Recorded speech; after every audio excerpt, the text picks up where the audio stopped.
शाम का समय था। ऑफिस से घर आने के बाद पिता फिर से ऑफिस की फाइल्स में उलझा हुआ था। तभी उसका 8 साल का बेटा पास आया और बोला, पापा, क्या मैं आपसे कुछ पूछ सकता हूँ? हाँ, पूछो, फाइल से नजर हटाए बगैर पी। आप 1 घंटे में कितना कमा लेते हैं? बेटा ने पूछा। इस अजीब सवाल पर पिता को कुछ गुस्सा आया। उसने जवाब दिया, तुम्हें इससे क्या मतलब? क्यों बेकार के सवाल पूछकर मेरा समय खराब कर रहे हो? देखते नहीं, मैं काम में बिजी हूँ। पापा, मैं बस जानना चाहता हूँ।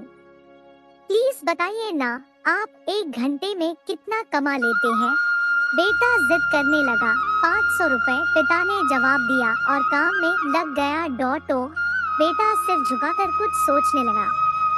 फिर सिर उठाकर बोला, पापा, आप मुझे 300 रुपए उधार दे सकते हैं। यह सुनना था कि पिता का गुस्सा बढ़ गया।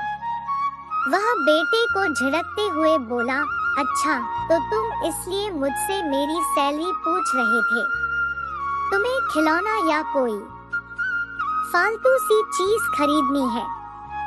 अब एक शब्द कहे बगैर सीधे अपने कमरे में जाओ और सो जाओ। मैं इतनी मेहनत से पैसे इसलिए नहीं कमाता कि तुम्हारी हर फालतू मांग पूरी कर सकूं।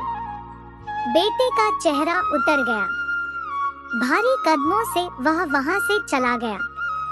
पिता कुछ देर तक तो बेटे की बात पर नाराज रहा, फिर काम में लग गया। काम खत्म होने तक उसकी नाराजगी भी खत्म हो चुकी थी। अब उसे बेटे के प्रति अपने खुद के व्यवहार पर दुख होने लगा। वह सोचने लगा कि हो सकता है बेटे को सच में किसी जरूरी चीज के लिए 300 रुपए की जरूरत हो। वो वैसे भी हर समय पैसे नहीं मांगता। वह बेटे के कमरे में गया। देखा, बेटा बिस्तर पर लेटा हुआ था। उसने पूछा, सो गए क्या? बेटा तुरंत उठकर बैठ गया और बोला, नहीं पापा, मैं जगा हुआ हूँ। बेटा, मैं काम की वजह से परेशान था और मेरा काम का गुस्सा तुम पर निकल गया।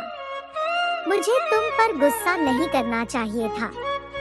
ये लो 300 रुपए जो उस समय तुम मुझसे मांग रहे थे।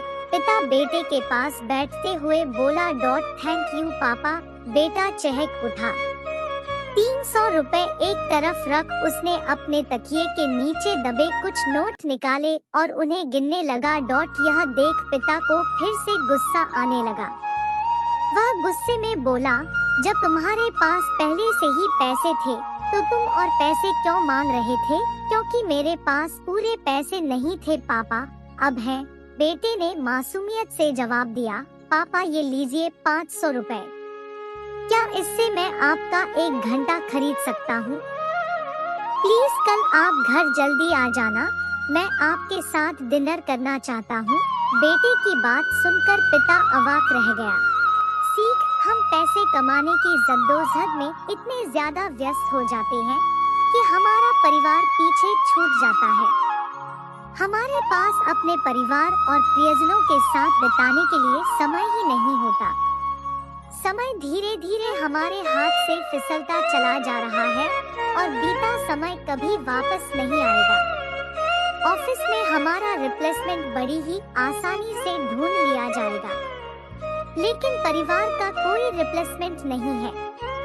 अपने परिवार को महत्व दें। ये कहानी अच्छी लगे वीडियो को लाइक करें, चैनल को सब्सक्राइब करें।